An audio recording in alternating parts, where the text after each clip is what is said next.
समुद्र की गहराइयों में एक ऐसा रहस्य दफन है जो एक ऐसे शानदार शहर की कहानी कहता है जो कभी वैभव और समृद्धि का दूसरा नाम था।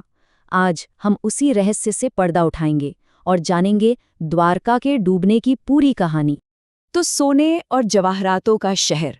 जरा सोचिए, एक ऐसा शहर जिसकी इमारतें सोने से बनी हों और सड़कें वो कीमती पत्थरों से जड़ी हों। नहीं, ये कोई कोरी कल्पना नहीं है, बल्कि हमारे प्राचीन ग्रंथों में द्वारका का ऐसा ही जिक्र मिलता है। मतलब ये शहर सिर्फ धन दौलत से ही भरपूर नहीं था, बल्कि इसका जो आर्किटेक्चर था वो भी अपने आप में अद्भुत था। और द्वारका कितनी भव्य थी, इसका अंदाजा आप इसी बात से लगा सकते हैं कि कहा जाता है कि यहाँ 9 लाख से भी ज्यादा महल थे। हर एक महल कीमती पत्थरों से सजा हुआ, जो सूरज की रोशनी में सोचिए किसी इंद्रधनुष की तरह चमकता होगा। पर इस सारी चमक दमक का अंत बहुत दुखद था। ऐसा कहा जाता है कि भगवान कृष्ण के धरती से जाते ही समुद्र ने इस शहर को अपनी आगोश में ले लिया और देखते ही देखते ये शानदार महानगर हमेशा के लिए लहरों के नीचे कहीं खो गया। तो सवाल ये है कि आखिर ऐसा क्या हुआ कि इतना आलीशान, इतना दिव्य शहर तबाह हो गया। चलिए इस कहानी की गहराइयों में उतरते हैं और जानते हैं कि आखिर इस शहर के विनाश के पीछे किसका श्राप था। देखिए, द्वारका सिर्फ एक अमीर शहर नहीं था, बल्कि ये उस समय की इंजीनियरिंग का एक जीता जागता चमत्कार था। एक ऐसा पोर्ट सिटी जो पूरी तरह से आत्मनिर्भर था, और यहाँ पानी की ऐसी व्यवस्था थी जिसके बारे में उस जमाने में कोई सोच भी नहीं सकता था। लेकिन इतनी शानदार सिटी का अंत 2 श्रापों से लिखा गया। और ये कोई मामूली श्राप नहीं थे, ये इतने शक्तिशाली थे कि इन्होंने एक ऐसी दुखद कहानी की शुरुआत कर दी जिसका अंजाम सिर्फ और सिर्फ विनाश था। और फिर उन श्रापों का असर दिखना शुरू हो गया। यादव वंश के लोग धीरे धीरे अहंकार और अधर्म में डूब गए। वो आपस में ही लड़ने लगे और एक दिन नशे की हालत में उन्होंने एक दूसरे को ही मार डाला। इस तरह उन्होंने खुद ही अपनी बर्बादी की कहानी लिख दी। लेकिन क्या होता है जब एक कहानी सच होने लगती है? द्वारका के साथ भी कुछ ऐसा ही हुआ। सदियों पुरानी ये कहानी, जिसे लोग सिर्फ एक मिथक मानते थे, उसने 20वीं सदी में एक नया मोड़ लिया और यहीं से शुरू हुई एक रहस्यमयी खोज। और जानते हैं, इस कहानी के सच होने का पहला सबूत किसी आर्कियोलॉजिस्ट ने नहीं, बल्कि आम लोगों ने दिया।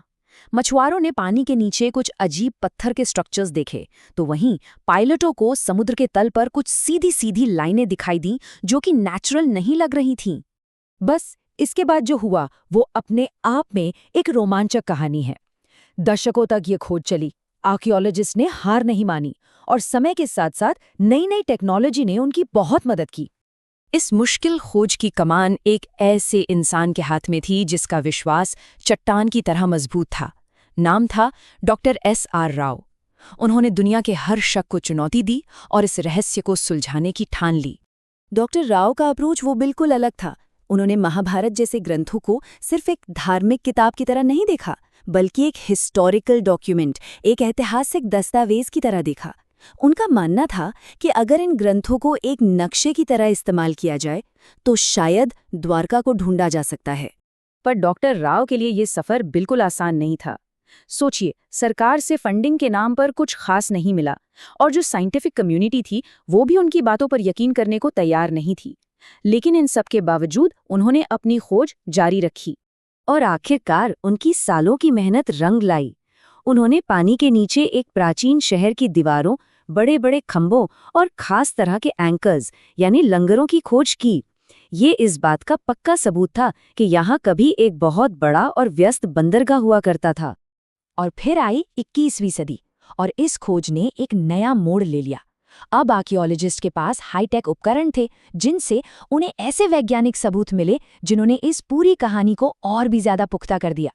इस मॉडर्न सर्वे ने तो कमाल ही कर दिया। सोनार टेक्नोलॉजी से समुद्र के नीचे एक पूरे शहर का डिजिटल नक्शा बना लिया गया। इसमें इमारतों की नींव, चूना पत्थर से बनी दीवारें और यहाँ तक कि पानी निकलने की नालियां भी साफ साफ दिखाई दी। ये एक वेल प्लान्ड शहर का पुख्ता सबूत था। और सबसे हैरानी की बात तो तब हुई जब इन चीजों की उम्र का पता लगाया गया। ज्यादातर चीजें महाभारत काल की निकलीं और कुछ तो उससे भी हजारों साल पुरानी थीं, जो इस जगह को और भी ज्यादा रहस्यमयी बना देती हैं। और यहाँ एक बहुत ही अद्भुत बात सामने आती है।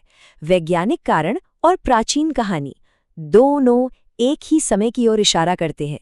विज्ञान कहता है कि उस समय समुद्र का जल स्तर अचानक बहुत तेजी से बढ़ा था, और पौराणिक कथा कहती है कि उसी समय द्वारका डूबी थी। क्या ये सिर्फ एक संयोग है? द्वारका की कहानी सिर्फ इतिहास की किताबों में कैद नहीं है, बल्कि ये आज भी हमारे दिलों में जिंदा है। ये हमारी सांस्कृतिक विरासत का एक बहुत ही अहम हिस्सा है और एक ऐसा प्रतीक जो हमें हमारे शानदार अतीत से जोड़ता है। और अभी हाल ही में भारत के प्रधानमंत्री ने इस पवित्र जगह पर स्कूबा डाइविंग की और भगवान कृष्ण को मोर पंख अर्पित किए। इस एक घटना ने 90 साल पुरानी इस खोज को दुनिया भर की सुर्खियों में ला दिया और ये दिखाया कि ये जगह हमारे देश के लिए कितनी ज्यादा अहमियत रखती है। इस पूरी खोज ने एक पौराणिक कहानी को सच में बदल दिया। जो कल तक सिर्फ आस्था का विषय था, आज वो मानव इतिहास का एक ठोस हिस्सा है, जिसे विज्ञान ने भी सच माना है। और ये हमें सोचने पर मजबूर करता है कि अगर द्वारका की कहानी सच हो सकती है, तो फिर सोचिए हमारे इतिहास में और कितने ऐसे रहस्य हैं जो खोजे जाने का इंतजार कर रहे हैं। क्या और भी मिथक है जो असल में हमारा भूला हुआ इतिहास है?